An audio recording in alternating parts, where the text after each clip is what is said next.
Sa mismong araw ng kasal ko, natuklasan kong ang aming magiging bahay ay nakapangalan pala sa atin ng mapapangasawa ko. Tahimik kong binawi ang down payment at kinansela ang reception. Nang oras na ng seremonya, hindi ako sumipot. Galit na tumawag ang pamilya ng mapapangasawa ko ng 79 na beses. Inilagay ko sa loudspeaker ang telepono at nagsabi ng isang pangungusap na nagpatahimik sa buong bulwagan. May mga bagay na kung ibang tao ang magkukuwento sa akin, baka pagtawanan ko pa at sabihing, sino namang tanga ang gagawa niyan sa totoong buhay? Isipin mo, 3 taon nang magkasintahan. Malapit ng ikasal, naipakilala na sa magkabilang pamilya. Tapos na ang prenup photoshoot, naipadala na ang mga imbitasyon, nakapag-book na ng reception, napili na ang petsa, at napagplanuhan na rin kung magkakaanak na lalaki o babae. Paanong masisira ang lahat sa loob lang ng ilang oras? Pero nang mangyari ito sa akin, doon ko naintindihan. Hindi nagiging tanga ang tao dahil sa kawalan ng alam. Nagiging tanga sila dahil sa sobrang pagtitiwala. Ang pangalan ko ay Leah. At noon ay 28 taong gulang ako. Nakilala ko si Paulo nang magkaroon ng joint project ang aming mga kumpanya. Hindi si Paulo, yung tipong kapansin-pansin ng itsura, at hindi rin siya mabulaklak magsalita. Siya yung tipo ng lalaki na mukhang napakabait, mahinahon, at madaling pagkatiwalaan. Sa 3 taon naming pagsasama, hindi niya ako sinigawan kahit minsan. Tuwing umaga, hinihintay niya ako para sabay kaming pumasok sa trabaho. Kapag umuulan, nag-aabang siya sa labas ng opisina. Hinding-hindi niya nakakalimutan ang regalo tuwing may okasyon.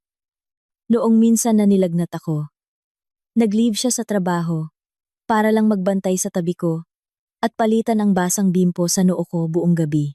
Minsan, tiningnan ni Mama si Paulo at sinabi sa akin, "Anak, bihira na ang matitinong lalaki ngayon.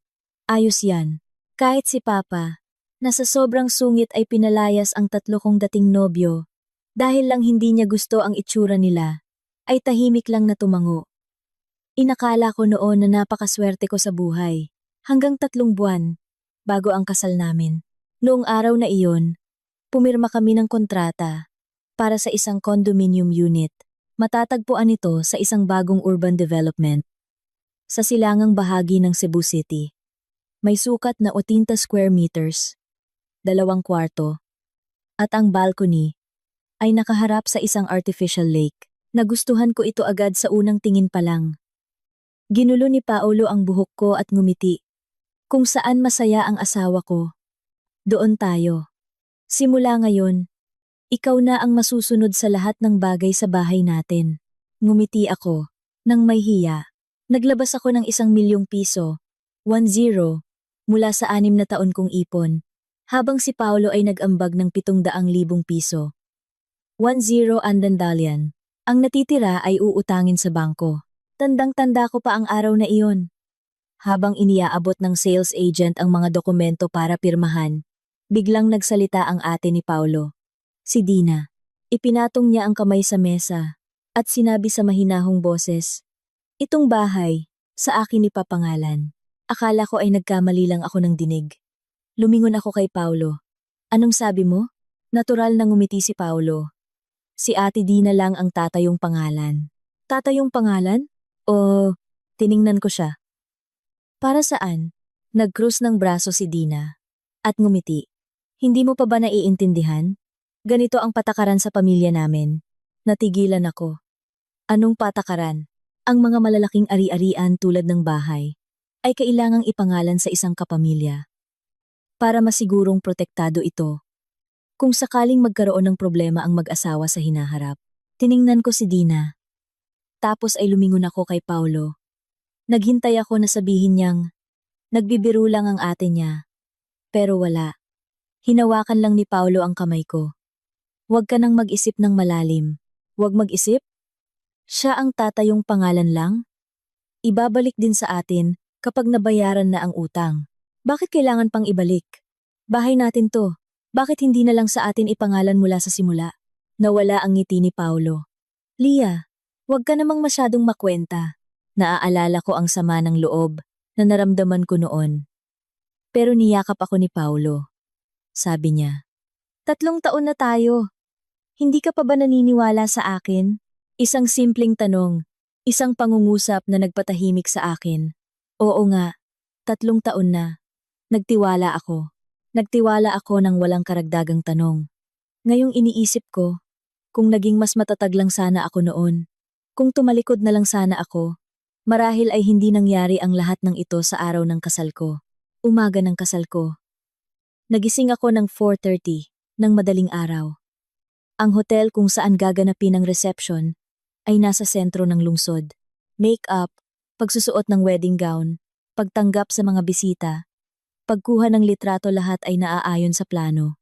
Ang nanay ni Paulo, si Aling Cora, ay kanina paabot tenga ang ngiti. Paulit-ulit niya akong tinitingnan at sinasabing, "Napakaswerte mo talaga, Lia. At maikakasal ka sa pamilya namin, 1 beses, 2 beses, 3 beses." Pagsapit ng halos 9 ng umaga, iyon na ang ika-7 beses na narinig ko ang linyang iyon. Tiningnan ko ang sarili ko sa salamin. Ang wedding gown na nagkakahalaga ng halos 250,000 piso ay yakap na yakap sa aking katawan. Nakapusod ang aking buhok at suot ko ang set ng alahas na pinili ni Paulo. Napakaganda ko. Sa puntong kahit ako ay nanibago sa aking itsura. Nag-vibrate ang telepono ko. Si Paulo. Asawa ko. Susunduin ko lang. Yung mga kamag-anak natin galing Batangas. Maghintay ka lang dyan sa hotel. Ha? Sige. Huwag kang tatakbo-takbo kung saan-saan ha. Natawa ako. Hindi naman ako bata. May sorpresa ang pamilya ko para sa'yo. Natigilan ako. Sa bagong bahay, hindi ko alam kung bakit biglang pumasok sa isip ko ang isyu ng kondo na nakapangalan kay Dina. Isang kakaibang kaba ang gumapang sa aking likuran, nakakabahala at hindi mapakali. Nanatili akong tahimik ng ilang segundo. Pagkatapos ay bigla kong kinuha ang susi ng kondo. Naaalala ko, noong 1 linggo, ibinigay sa akin ni Paulo ang susi. Nakangiti pa siya noon. Bawal silipin muna, ha? Para sorpresa hanggang mamaya. Tiningnan ko ang susi sa aking kamay. Isang kakaibang ideya ang pumasok sa isip ko. Silip lang. Saglit lang. Iyon ang sabi ko sa sarili ko. Pero hindi ko alam na pagkalipas ng 15 minuto. Pagbukas ng pinto ang kondo, ang unang bumunggad sa akin ay hindi magapulang lobo. Hindi rin ang pulang na dekorasyon na nakadikit sa pader. Kundi isang pares ng itim na sapatos ng babae na maayos na nakalagay sa tapat ng shoe rack. Isang lumang sapatos. Isang sapatos na halatang hindi sa akin. Nagsimulang manlamig ang mga kamay ko. At sa sandaling iyon, nagkaroon ako ng malakas na kutob.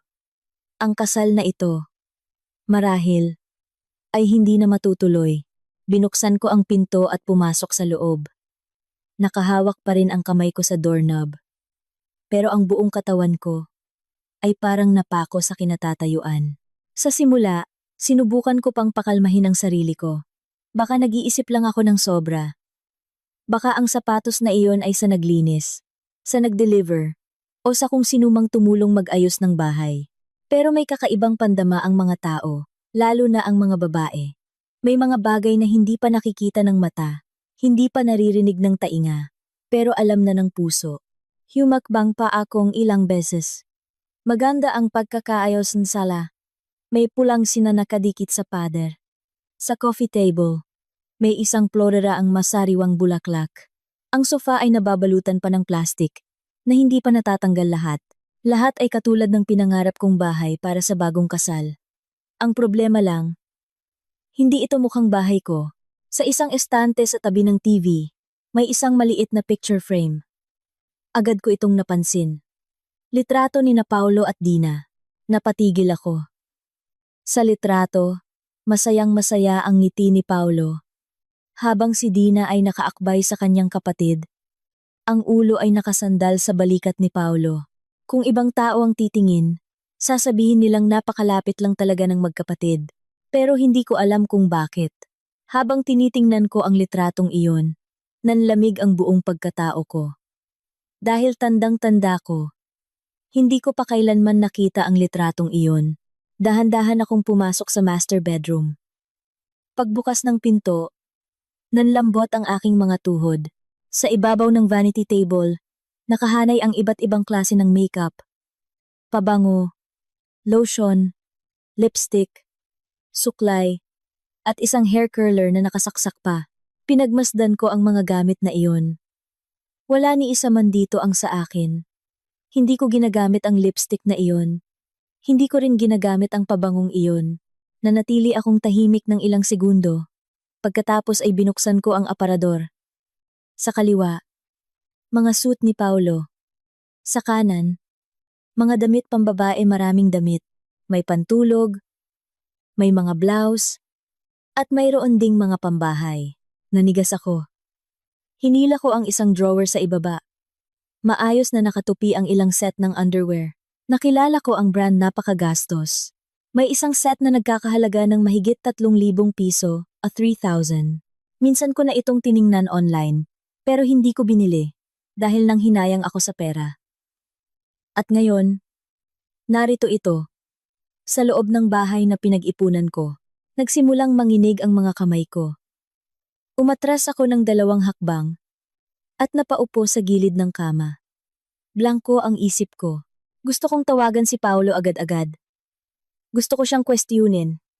Gusto kong tanungin kung anong kababalaghan ang nangyayari. Pero hindi ko alam kung bakit hindi ko siya tinawagan. Dahil sa sandaling iyon, natakot ako. Natakot ako sa isasagot niya. Natakot akong tama ang hinala ko. Umupo pa ako sandali bago tumayo, at nilibot ang buong bahay. Ang pangalawang kwarto ay inayos na parang silid ng bata. May mga cartoon character na nakadikit sa pader. At sa ibabaw ng kama, may ilang stuffed toys. Natigilan ako. Tandang-tanda ko. Hindi namin ito napag-usapan ni Paulo. Hindi pa kami kasal. Ni hindi pa namin napag-uusapan ang pagkakaroon ng anak. Kaya bakit parang matagal nang pinaghandaan ang lugar na ito? Isang, di maipaliwanag na pakiramdam, ang nagsimulang mamuo sa loob ko. Binuksan ko ang pinto ng study room. Sa pagkakataong ito, hindi ko na talaga kinaya. Sa bookshelf, nakalagay ang diploma ni Paulo. Sa tabi nito, isang certificate na may pangalang Dina. At sa tabi pa noon, isang kahon ng gamot-gamot para sa high blood ni Dina. Nakita ko na siyang umiinom nito sa bahay ni na Paulo. Matagal kong tiningnan ang kahon ng gamot. Pagkatapos ay napangiti ako, isang napakaliit na ngiti. Sa sandaling iyon, naintindihan ko na. Naintindihan ko na ang lahat. Hindi ito ang bago kong bahay. Ito ang bahay nila. Bahay ni Paulo. At ng kanyang pamilya. At ako? Isa lang akong taga-ambag ng pera. Lumabas ako ng sala na parang wala sa sarili. Habang dumadaan sa isang aparador malapit sa balcony, napansin kong bahagyang nakabukas ang isang drawer. Napatigil ako. Hindi ko alam kung bakit. Pero hinila ko ito. At sa sumunod na segundo, nanlamig ang buong katawan ko. Sa loob, isang pulang folder, ang certificate of title ng bahay. Matagal ko itong tiningnan. Ang puso ko'y kumakabog ng napakalakas. Halos masakit. Sinabi ko sa sarili ko, okay lang. Baka photocopy lang to. Baka temporary papers lang. Baka, binuksan ko ito. Ang bawat salita ay malinaw sa aking paningin. Pangalan ng may-ari, Dina. Si Dina lang. Walang pangalan ni Paulo. Walang pangalan ko. Matagal kong tiningnan ang mga salitang iyon, hanggang sa manlabo ang aking mga mata. Naalala ko ang bawat maliliit na detalye. Sa nakalipas na 3 buwan, tuwing nagyayaya akong mamili ng gamit, laging nakangiti si Paulo. Si Ate Dina na ang bahala. Tuwing tinatanong ko ang tungkol sa mga papeles ng loan sa bangko, iniiba niya ang usapan. Tuwing tinitingnan ako ni Dina, ngumingiti siya, isang kakaibang ngiti. Noon, hindi ko maintindihan. Ngayon, naiintindihan ko na. Iyon ang ngiti ng isang nagwagi. At ako ang tangang pinaikot-ikot sa loob ng 3 buwan. Nag-vibrate ang telepono. Pangalan ni Paulo ang lumabas sa screen. Tiningnan ko ito. Ilang segundo bago ko sinagot. Ang boses niya ay kasing lambing pa rin ng dati. Asawa ko, nasaan ka na? Hinahanap ka na ng makeup artist. Nanahimik ako. Leah, nandito ako. Nasaan ka? Tumingin ako sa paligid ng kwarto. Sa pantulog na nakasabit sa aparador. Sa kahon ng gamot sa estante. Sa titulo ng lupa sa aking kamay. At mahinang nagtanong, Paulo, may gusto ka bang sabihin sa akin? Natahimik ang kabilang linya sa loob ng 1 segundo. 1 segundo lang. Pero sapat na. Dahil minsan, hindi mo na kailangang marinig ang sagot. Ang katahimikan lang ay sapat na para maintindihan ang lahat. Ang boses ni Paulo sa kabilang linya ay nanatiling kalmado. Yung tipong malambing na nagbibigay ng kapanatagan. Naiisipin mong isa siyang mabuting tao. Pero noong mga sandaling iyon, nakaramdam ako ng ginaw, hindi dahil sa malakas na aircon sa unit, kundi dahil sa lamig na gumapang mula sa dibdib ko hanggang sa tiyan, na para bang may nagpasok ng isang dakot ng yelo sa loob ko. Nanahimik si Paolo ng isang saglit, pagkatapos ay tumawa siya. Bakit ka ganyan? Ang weird naman ng tanong mo. Yumuko ako, at tiningnan ang titulo sa aking kamay. Hindi ako umimik. Nagpatuloy si Paolo. Leah, nasaan ka ba? Sabihin mo sa akin. Narinig ko ang ingay ng mga sasakyan sa kabilang linya. Ang bulungan ng mga tao. Siguro ay papunta na nga siya para sunduin ang mga kamag-anak niya. Mahina akong nagtanong. Ang ganda ng bahay natin, no? Natahimik ang kabilang linya. Mas matagal ngayon, mga 3 segundo. Maikli lang ang 3 segundo. Pero sa sitwasyong iyon, parang 3 taon ang haba. Nakapunta ka na sa unit? Oo. Sabi mo wag akong pumunta muna. Bakit hindi pwede? Hindi naman sa ganon. Ibig kong sabihin, hindi pa kasi tapos ayusin. Natawa ako. Kakaiba ang tunog ng tawa ko. Maging ako ay nanibago. Leah, bakit? May itatanong ako sa'yo. Sige, sabihin mo. Kanino yung mga makeup sa vanity table? Malinaw kong narinig ang paghinga niya. Nang malalim sa kabilang linya. Kay Ate Dina. Pati yung mga damit sa aparador? Yung underwear? Hindi sumagot si Paulo. Tumingin ako sa balcony. Napakaganda ng araw sa labas. Ang sikat ng araw ay tumatama sa lawa sa di kalayuan. May mga batang nagbibisikleta sa ibaba. Isang napakagandang araw.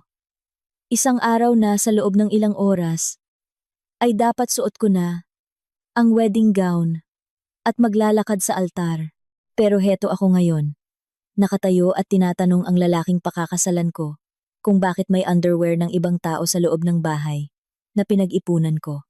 Nakakatawa, matagal bago nagsalita si Paulo. Leah, huwag kang mag-misinterpret. Anong mami-misinterpret ko? Kahihiwalay lang ni Ate Dina. Hindi stable ang isip niya. Kaya dito muna siya pansamantala. Pansamantala? Oh, gaano katagal? 1 buwan? 2 buwan, 1 taon, nagsimula nang mairita si Paulo. Bakit ang dami mong tanong? Wala ba akong karapatang magtanong? Leah? Bumaba ang tono ng boses ni Paulo. Araw ng kasal natin ngayon. Pwede ba, huwag ka nang gumawa ng gulo? Kinagat ko ang labi ko. Kung dati, marinig ko lang ang ganyang tono niya, bibigay na ako agad. Sisisihin ko ang sarili ko. Sa pagiging praning. Iisipin kong, baka pagod lang siya. Ako na mismo ang unang magpapakumbaba. 3 taon na laging ganoon. Sa tuwing mag-aaway kami, ako lagi ang unang humihingi ng tawad. Dahil magaling si Paolo. Hindi siya sumisigaw, hindi nagwawala, hindi nagmumura. Mananahimik lang siya at magiging malamig hanggang sa ako na mismo ang makonsensya. Pero ngayon, hindi ko alam kung bakit. Ayoko nang magtimpi. Umupo ako sa sofa. Napakakalmado ng boses ko. Paolo. Ano? Nakita ko na ang titulo. Biglang tumahimik ang kabilang linya. Walang hininga. Walang ingay ng sasakyan. Wala. Isang nakakatakot na katahimikan. Pagkatapos, biglang nagsalita si Paolo ng mabilis. Pakinggan mo ang paliwanag ko.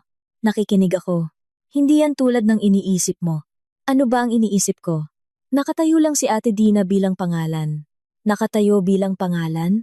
Oo. Mag-isa. Inulit ko. Kalmado pa rin ang boses ko. Habang mas kalmado ako, mas lalong natataranta si Paulo. Kailangan mong maniwala sa akin. 3 taon na akong naniniwala sa'yo, Paulo. 3 taon na. Tumingin ako sa kawalan. Nag-ambag ako ng 1 milyong piso. Nagtatrabaho ako hanggang 10 ng gabi. Kumakain ako ng instant noodles, buong buwan, para lang makapag-ipon para sa bahay. Nagtiwala ako sa'yo, kahit noong sinabi ni Ate Dina, na sa kanya ipapangalan ang bahay, hindi ako umalis. Hanggang kailan pa ba ako kailangang maniwala sa'yo? Malakas na bumuntong hininga ang kabilang linya. Lia, malapit nang dumating ang lahat ng bisita. Oh, anong ngayon? Pwede bang mamayang gabi na lang natin to pag-usapan? Hindi pwede. Lia! Sa unang pagkakataon, sinigawan ako ni Paulo. Natigilan ako. 3 taon. Iyon ang unang pagkakataon. Ano bang ginagawa mo, ha? Araw ng kasal natin. Alam na ng lahat. Naipadala na ang mga imbitasyon. Nandito na ang mga kamag-anak. Gusto mo bang palakihin to? Natawa ako. Sa pagkakataong ito, tumulo ang luha ko. Hindi ko alam kung umiiyak ako dahil sa sakit o dahil sa pagkadismaya. Ako pa ang nagpapalaki ng gulo? Ako ba ang nagpangalan sa ate mo sa titulo ng bahay? Ako ba ang nagpasok ng gamit ng ate mo sa bahay natin? Ako ba ang nanloko sa iyo sa loob ng 3 buwan? Hindi sumagot si Paulo. Narinig ko ang mabigat niyang paghinga. Ilang sandali, bumalik sa pagiging malumanay ang boses niya. Lia, pakinggan mo ako. Pagkatapos ng kasal, ipapaliwanag ko lahat. Kahit anong gusto mo, ibibigay ko. Ngayon lang. Huwag mo naman akong ipahiya. Tumingala ako sa kisame. Ganoon pala. Sa huli, tungkol pa rin sa kahihiyan. Hanggang sa huling sandali, takot pa rin siyang mapahiya. Hindi takot na mawala ako. Hindi takot na masaktan ako. Kundi takot na mapahiya. Dahan-dahan akong tumayo. Muling tiningnan ang buong kwarto at kinuha ang susi bago lumabas ng pinto. Lia, saan ka pupunta? Hinila ko ang pinto. Lia, mahina akong sinabi. Babalik ako sa hotel. Agad na gumaan ang boses ni Paulo. Tama yan. Sige, bumalik ka na. Tapos mag-usap tayo. Nakatayo ako sa harap ng elevator. Ang numero mula Labato ay nagsimulang bumaba. 11, 10, 9. Tiningnan ko ang refleksyon ko sa pinto ng elevator. Napakaganda ng make-up, pulang labi, maayos na pusod, mukha akong isang nobyang malapit ng ikasal. Pero, ang mga mata ko ay parang mata ng isang taong kagigising lang mula sa isang panaginip. Itinapat ko ang telepono sa tainga ko at sinabi ng napakahina, babalik ako para kunin muna kung ano ang sa akin. Pagkatapos noon, ibinaba ko ang tawag. At sa sandaling bumukas ang pinto ng elevator, isang plano ang nabuo sa isip ko na kahit ako mismo ay hindi inaasahan. Lumabas ako ng elevator na may kakaibang linaw ng isip. Sabi nila, kapag naloko ka, sobrang sakit daw na hindi ka makakatayo. Iiyak ka. Sisigaw. Susugurin mo siya para malaman ang totoo. Akala ko, ganoon din ako. Pero napagtanto ko na kapag umabot na sa sukdulan ang sakit, kusa nang natutuyo ang mga luha. Ang natitirang pakiramdam na lang ay ginaw.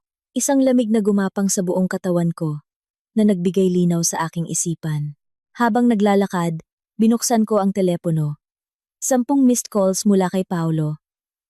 Lia, huwag kang mag-isip ng kung ano-ano. Lia, pakinggan mo ang paliwanag ko. Bumalik ka na muna sa hotel. Huwag mo naman akong ipahiya ngayon.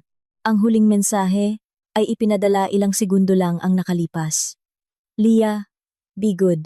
Matagal kong tiningnan ang dalawang salitang, be good. Sa loob ng 3 taon, laging ganyan ang paraan ni Paulo sa akin. Tuwing malungkot ako, sasabihin niya, be good now. Tuwing gusto kong makipagtalo, sasabihin niya, huwag ka nang maging isip bata. Tuwing ako ang dehado, aakbayan niya ako at sasabihing, be good. Magparaya ka na. Ano ba naman yon? Noon, akala ko lambing iyon. Ngayon, naiintindihan ko na. Hindi iyon lambing. Iyon ay kontrol. Dahil ang taong tunay na nagmamahal sa'yo, ay hindi ka hahayaang laging magtiis. Nakatayo ako sa labas ng hotel, pinagmamasdan ang mga taong dumadaan, at tinawagan ng isang tao.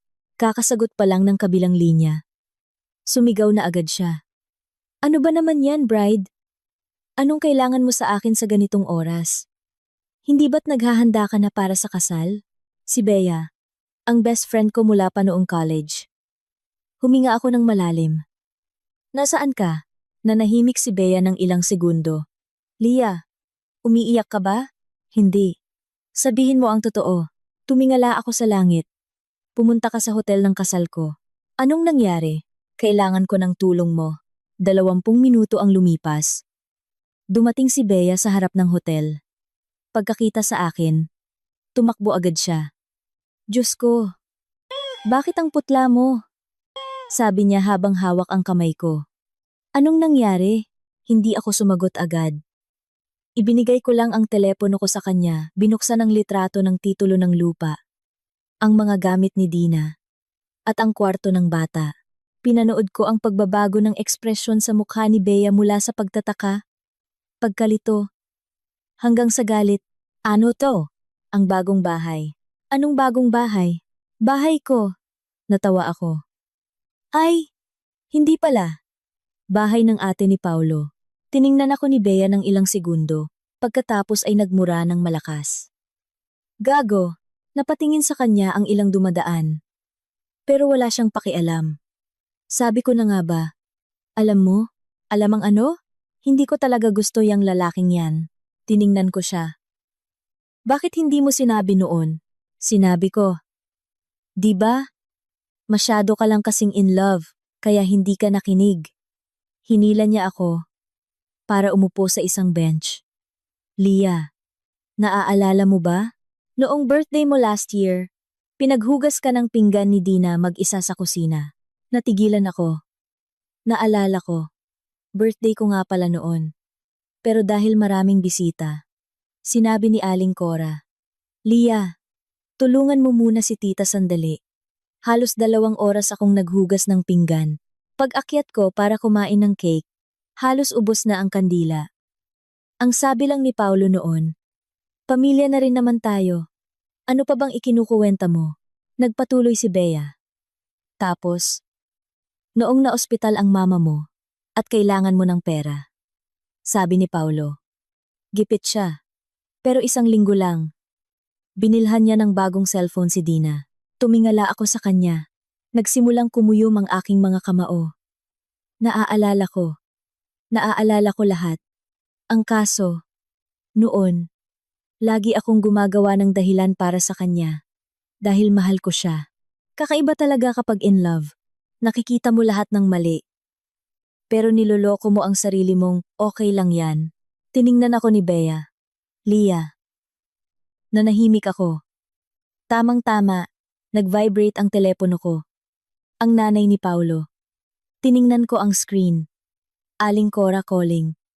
1 beses. 2 beses. 3 beses. Hindi ko sinagot. Tapos, nag-vibrate ulit. Sa pagkakataong ito, si Dina. Sinagot ko. Hindi pa ako nakakapagsalita. Umalingaw-ngaw na ang boses ni Dina. Lia, nasaan ka? Mahina akong natawa. Bakit po ate? Anong bakit? Araw ng kasal mo ngayon. Alam mo ba yun? Bakit ka pa tumatakbo-takbo kung saan-saan? Tumatakbo ako? Hindi ba? Bakit, hindi ba? Nagsimulang tumaas ang boses ni Dina. Matanda ka na. Huwag kang umarting parang bata. Hinahanap ka na ng buong pamilya. Nakatayo lang ako. Ate, ano? Ang ganda ng condo unit. Natahimik ang kabilang linya. Anong sinasabi mo? Hindi kita maintindihan. Huwag na tayong magkunwari. Lia, isa lang ang itatanong ko sa'yo. Tumingin ako sa labas ng salamin. Gaano katagal mong balak tumira sa bahay na yon? Nanahimik si Dina. Ilang segundo ang lumipas. Bigla siyang tumawa. Sa unang pagkakataon, Narinig ko ang ganoong tawa, hindi na peke, hindi na formal, kundi puno ng pagmamayabang. Ngayong alam mo na, hindi ko na itatago. Na, tumigil ang tibok ng puso ko. Lia, ang babaeng may asawa, kailangang marunong makisama. Kapag ikinasal ka na sa pamilya namin, magiging parte ka na rin namin. Kahit kanino pa nakapangalan ang bahay, pare-pareho lang yan. Ate, ako ni Paulo. Sa tingin mo ba, sasaktan kita? Hinigpitan ko ang hawak sa telepono. Paano, kung hindi ko nalaman ngayon? Nalaman mo man o hindi, may magbabago ba? Pagkatapos ng kasal, sa pamilya pa rin namin katitira. Lia, huwag kang masyadong makwenta. Isa pa, malapit ka ng mag-30. Kung hihiwalayan mo si Paulo, sa tingin mo, may makikita ka pang mas mabuti sa kanya? Tumingala ako. Nanginginig ang mga labi ko. Sa sandaling iyon, isang ideya ang biglang pumasok sa isip ko, na kahit ako mismo ay kinilabutan. Tiningnan ko si Bea at dahan-dahang tumayo. Samahan mo ako, nagtatakang tanong ni Bea. Saan? Tumingin ako sa reception area ng hotel, para bawiin kung ano ang sa akin. At sa pagkakataong ito, hindi ko na balak umiyak.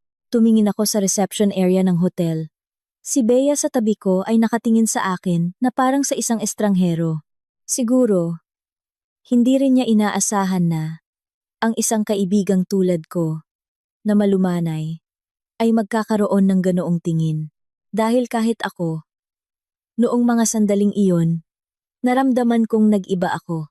Sabi nila, ang babae, kapag nagmamahal, bulag. Pero kapag nagising na sa katotohanan, nakakatakot. Dati, kapag naririnig ko yan, akala ko OA lang. Pero noon ko lang naintindihan, hindi sila nakakatakot dahil gusto nilang maghiganti. Nakakatakot sila dahil kapag nawasak na ang puso, nagigising ang isipan. Hinawakan ni Bea ang braso ko. Lia! Anong gagawin mo? Tiningnan ko siya at huminga ng malalim. Babawiin ko lang kung ano ang sa akin. Pero wag kang gagawa ng kalokohan. Hindi ako gagawa ng kalokohan. Yumuko ako at tiningnan ang telepono ko. 23 missed calls. 17 mula kay Paulo. 5 mula kay Aling Cora. 1 mula kay Dina. Puno na rin ng text ang screen. Lumako mula kay text ang screen. Lia, sagutin mo. Nasaan ka na? Hinahanap ka na ng lahat. Lia, wag mo naman akong ipahiya. Kahihiyan. Laging kahihiyan. Natawa ako ng mahina. Mula kaninang umaga, wala ni isang nagtanong kung okay lang ako. Walang nagtanong kung nasasaktan ako. Walang nagtanong kung natatakot ba akong mag-isa. Ang tanging tanong nila ay kung nasaan ako para mahila nila ako pabalik at ituloy ang pagiging nobya ko. Hinila ako ni Bea papasok sa elevator. Diretso ka na ba sa taas? Oh, paano? Kung nandoon ang pamilya ni Paulo, mas mabuti, bumukas ang pinto ng elevator. Ang ikalawang palapag ng hotel ang venue ng kasal. Paglabas ko pa lang, narinig ko na ang boses ng MC mula sa loob ng bulwagan. Mangyaring maghintay po tayo ng ilang sandali. Ang ating bride po ay kasalukuyang naghahanda. Natigilan ako. Naghahanda? Lumingon ako kay Bea. Tiningnan din niya ako. Pareho kaming natahimik ng ilang segundo. Pagkatapos, nanlaki ang mga mata niya. Hindi nga, naglakad ako ng mabilis papunta sa pinto ng bulwagan. Habang papalapit, lalong bumibilis ang tibok ng puso ko. Nang makarating ako sa harap ng pinto, nakita ko ang isang staff ng hotel na nakayuko habang may kausap sa telepono. Pag-angat ng ulo niya at pagkakita sa akin, bigla siyang namutla. Ma'am, Ma'am Lia. Hi po, ma'am. Okay lang po ba kayo? Ngumiti ako. Bakit naman ako hindi magiging okay? Tiningnan ako ng staff. Pagkatapos ay sumulyap sa loob ng bulwagan. Kakaiba ang tingin niya. Agad kong naintindihan. Anong nangyayari sa loob? Nag-atubili siya. Kasi po, sabihin mo na ang totoo. Sinabi po ng pamilya ng groom. Nabigla raw po kayong sumakit ang tiyan kaya nagpapahinga kayo. Napatigil ako. Tapos, sinabi po nilang ituloy lang daw ang programa. Naramdaman kong umugong ang ulo ko. Ituloy? Opo. Paano itutuloy? Yumuko ang staff. Hindi ko po alam, ma'am. Tumingin ako sa malaking pinto at dahan-dahan itong itinulak. Sa sandaling bumukas ito, umalingaw-ngaw ang tugtog ng kasal. Puno ang bulwagan. Halos 30 lamesa ang okupado. Ang mga kamag-anak, mula sa magkabilang panig, ay nagtatawanan. May kumakain ng prutas, may nagpipicture, may tumatayo pa para mag-toast, na para bang walang nangyayari. Tumingin ako sa entablado, at sa sumunod na segundo, nanigas ang buong katawan ko. Nakatayo roon si Paulo. Suot pa rin ang itim na suit. May parehong ngiti. Pero ang taong katabi niya ay hindi ako. Isa itong babaeng nakasuot ng puting wedding gown. May belo na halos tumatakip sa kalahati ng kanyang mukha. Napatulala ako. Si Bea sa tabi ko ay nagmura. Putang ina. Narinig ko ang bawat tibok ng puso ko. Malakas at mabilis. Hindi ko maintindihan ang nangyayari. Akala ko nagkakamali lang ako ng tingin. Pero hindi. Totoo yun. Talagang humanap si Paulo ng ibang babae para pumalit sa akin. Noong mga sandaling iyon, hindi na ako nakaramdam ng sakit. Kakaiba. Kapag sinaksak ka ng malalim, hindi mo agad mararamdaman ang sakit. Blanko lang. Ang MC sa entablado ay masayang-masaya. Inaanyayahan na po natin ang ating bride and groom para sa kanilang pagpapalitan ng singsing. Sakto sa sandaling iyon, isang boses ang umalingaw-ngaw mula sa likuran. Leah! Lumingon ako. Ang kaibigan kong si Tina. Tiningnan niya ako. Pagkatapos ay tumingin sa entablado. Nanlaki ang mga mata. Anong kababalaghan yan? Hindi mahina ang boses niya. Agad na lumingon ang mga lamesang malapit sa pinto. At sumunod na rin ang iba. 1, 2, 10. Mabilis na nagbulungan ang buong bulwagan. Nakita na rin ako ni Paulo sa entablado. Agad na nanigas ang ngiti sa kanyang mukha, para siyang naging bato. Lumingon din ang babaeng nakasuot ng wedding gown sa tabi niya. Nakita kong nanginginig ang mga kamay niya. Si Aling Cora, na nakaupo sa pangunahing lamesa, ay biglang tumayo. Leah! Halos pumiyok ang boses niya. Tiningnan ko siya. Pagkatapos ay si Paulo. At ang babaeng nakasuot ng wedding gown. Lahat ng ingay sa bulwagan ay parang naglaho. Ang tanging naririnig ko ay ang tibok ng puso ko. At pagkatapos, paisa-isang hakbang, pumasok ako. Dahan-dahan. Ang tunog ng aking takong ay umalingaw-ngaw sa sahig. Tok, tok, tok. Tumahimik ang buong bulwagan. Walang nagsasalita, walang kumikilos.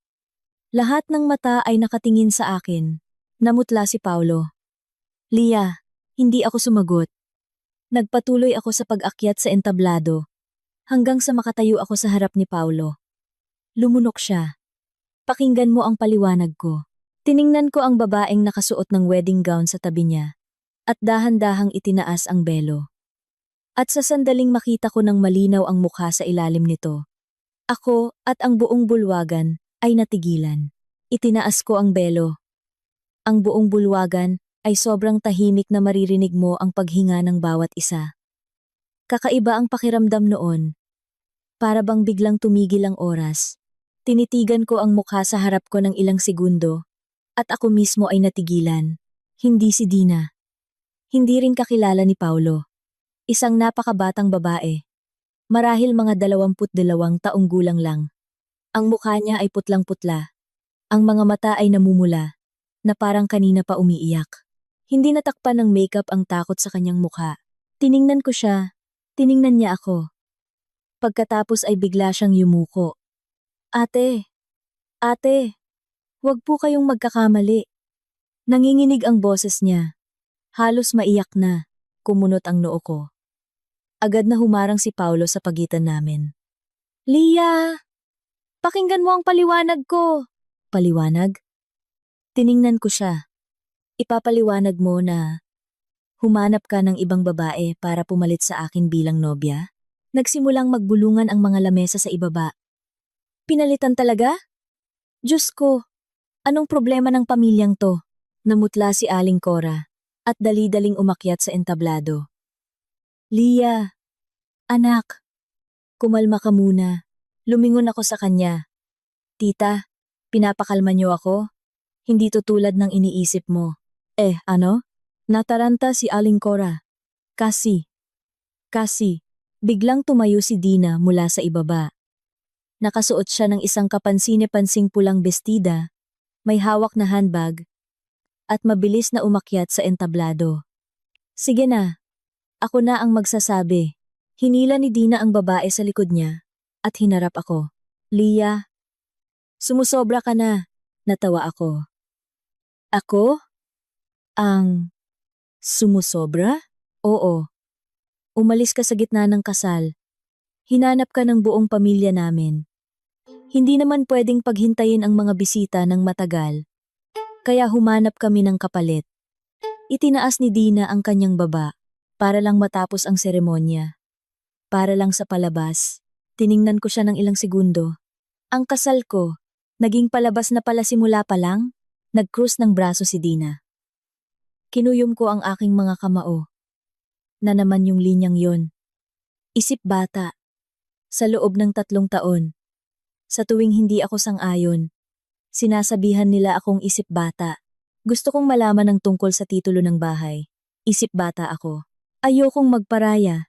Isip bata ako. Ayokong dehado. Isip bata ako. Sa mata pala nila. Basta hindi ako sunod-sunuran. Isip bata ako. Tiningnan ko ang babaeng nasa likod ni Dina. Nakayuko siya. Mahina ang boses ko. Anong pangalan mo? Nagulat siya. Ako po, agad na sumingit si Dina. Bakit mo pa tinatanong? Hindi ko tiningnan si Dina.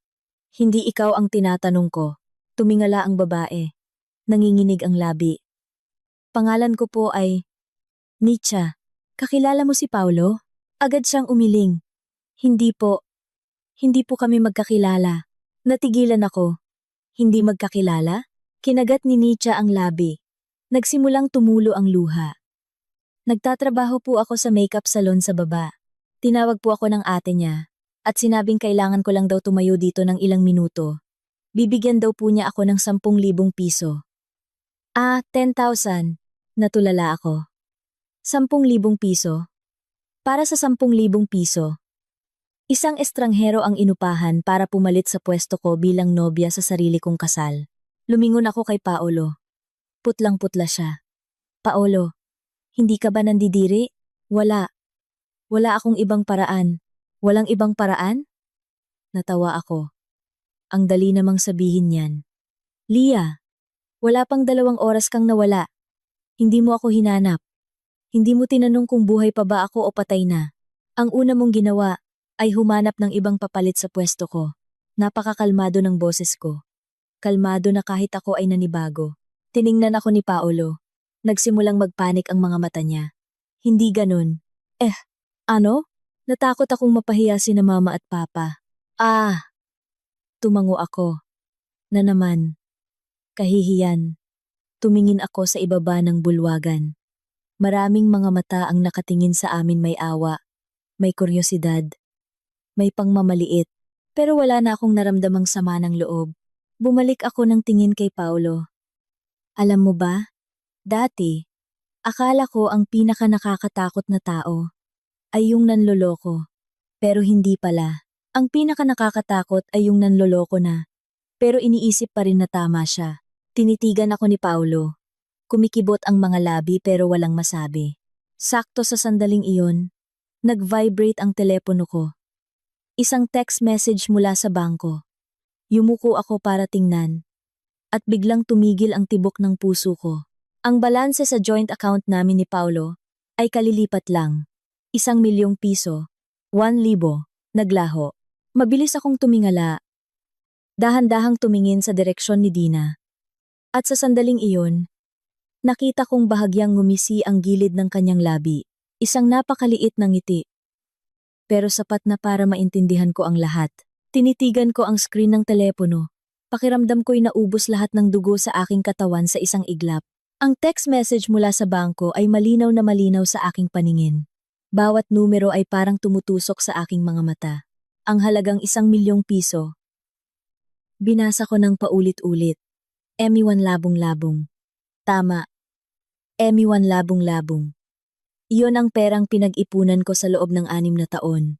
Iyon ang mga gabing nag-overtime ako hanggang 11 ng gabi. Iyon ang mga malamig na packed lunch na kinain ko sa opisina.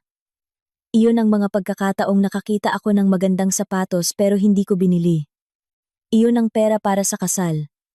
Para sa kinabukasan. Lahat. Inagaw ni Bea sa tabi ko ang telepono. Ano yan?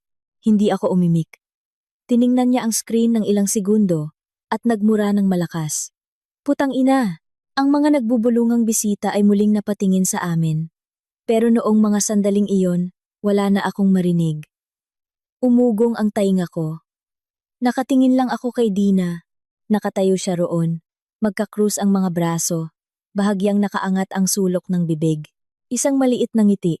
Pero sapat na. Sobrang sapat na. Dahan-dahan akong tumingala kay Paolo.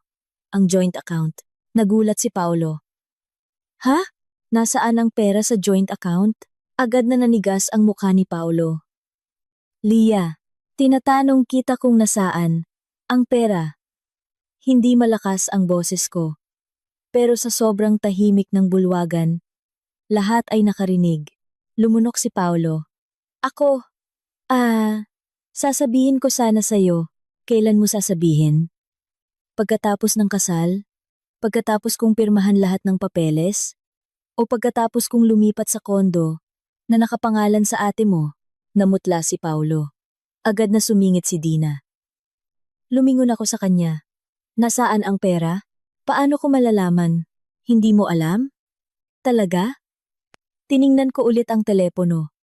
Malinaw na nakasulat sa text ang account na pinaglipatan isang personal account.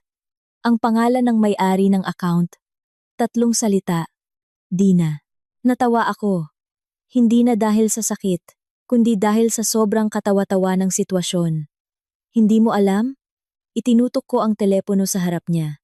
So, nagkataon lang ang pangalan na, to? Agad na nagbago ang kulay ng mukha ni Dina. Inagaw niya ang telepono. Akin na yan. Pinigilan ko. Bakit? Natatakot ka? Humarang si Paolo. Lia, kumalma ka. Pinapakalma mo ako? 1,000,000 piso ko ang kalilipat lang sa account ng ate mo. Hindi ganoon. Pansamantalang, hinahawakan lang ni Ate Dina. Napatayo ako ng ilang segundo. Pagkatapos ay tiningnan ko siya na parang isang estranghero. Pansamantalang hinahawakan? Lia, pakinggan mo ako. Pansamantalang hinahawakan ng ano? Ang pera ng kasal ay magiging common funds din naman, di ba? Common funds? Oo. Common funds, kaya nilipat sa account ng ate mo. Common funds, kaya hindi kailangang magpaalam sa akin. Common funds, kaya kinuha sa mismong araw ng kasal natin. Nagsimulang mamula ang mukha ni Paolo. Lia, hinaan mo ang boses mo. Bakit ko hihinaan? Dahil maraming tao dito? Tumango ako. Na naman, kahihiyan. Diba? Nanahimik siya. Matagal ko siyang tiningnan. 3 taon. Minahal ko ang lalaking ito. 3 taon. Naisip ko pa na, kung magkakaanak kami ng babae, gusto kong maging kasing bait niya.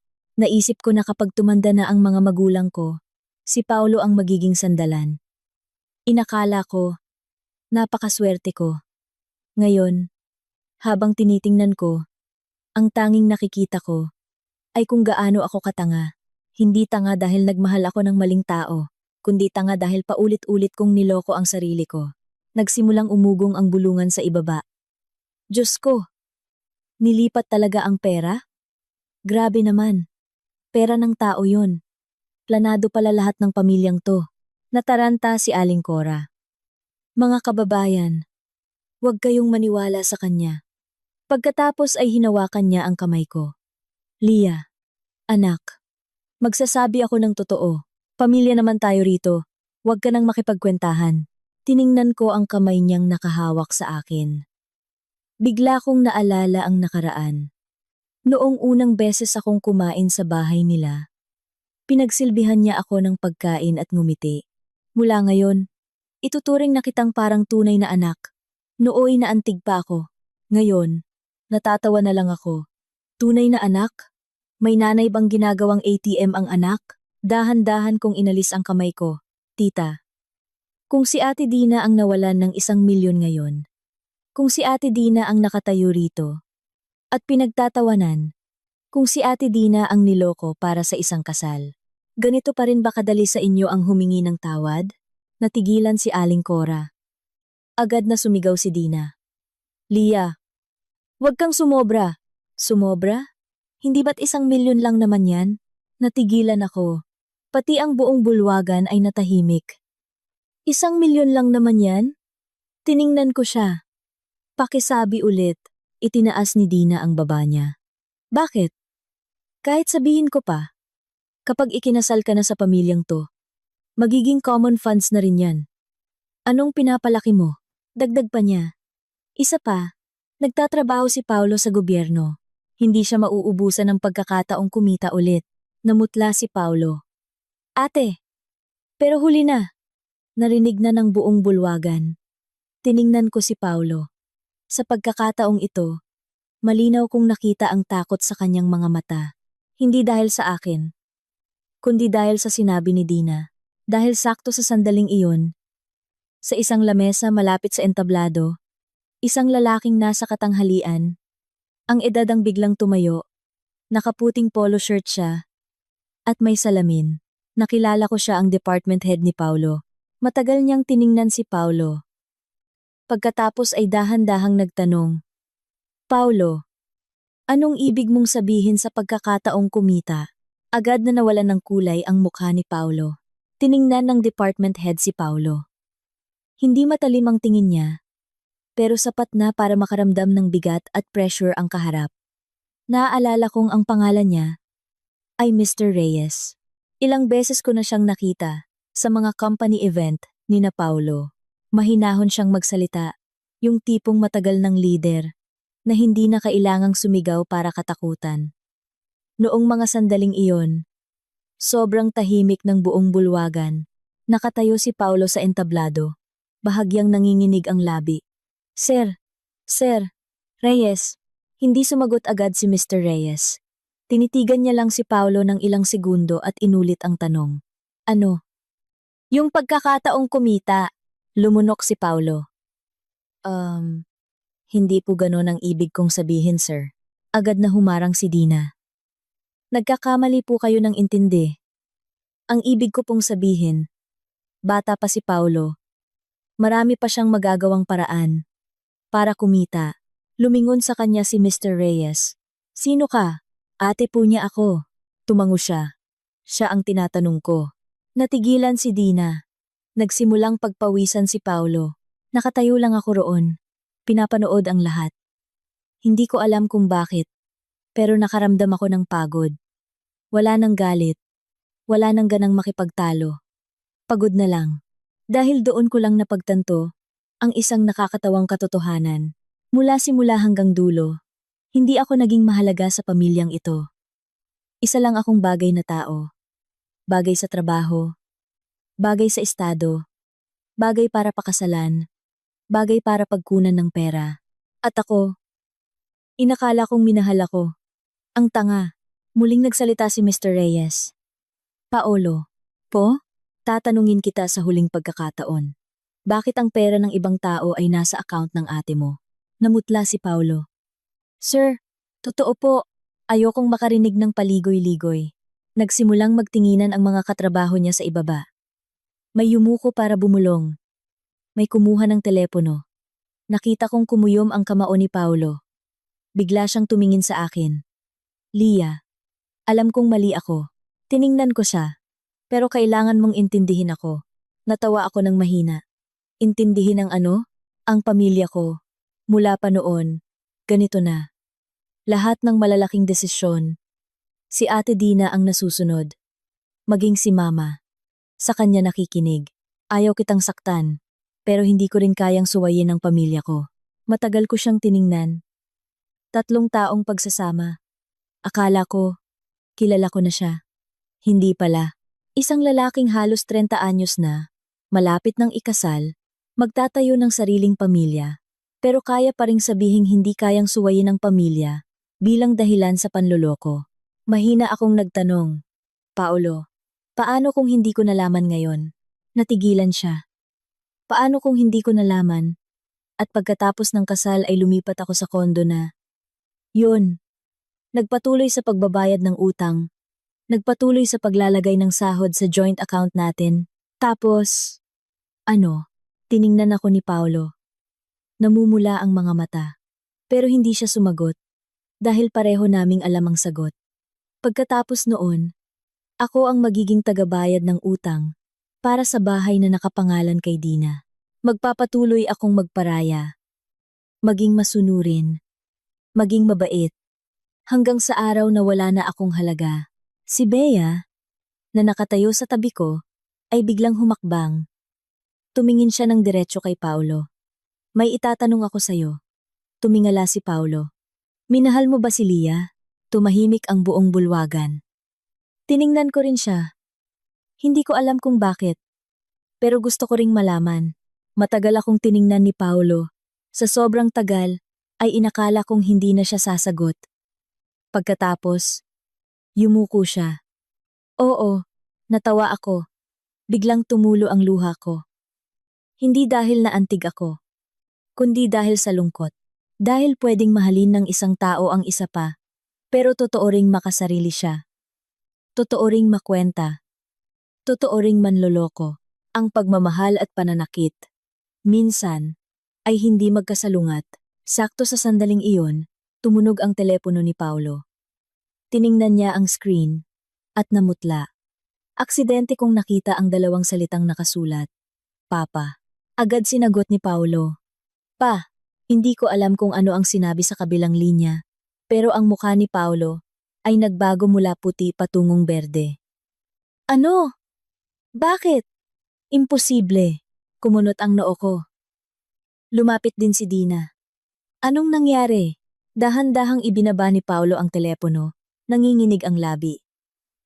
Anong sabi ni Papa? Sabi niya. Tumawag daw ang bangko. Tapos, ang kondo. Naka-freeze daw. Natigilan ang buong bulwagan. Halos sumigaw si Dina. Ano? Bakit naka-freeze? Tiningnan siya ni Paolo. Sabi ni Papa, mukhang naisanla na pala. Yung property dati pa. Napatayo ako. Pati si Bea sa tabi ko ay natigilan. Si Dina naman ay parang nababaliw. Imposible. Paanong naisanla eh? Nasa akin ang titulo. Tiningnan siya ni Paolo. Biglang nag-iba ang tingin niya. Ate, anong sabi mo? Natigilan si Dina.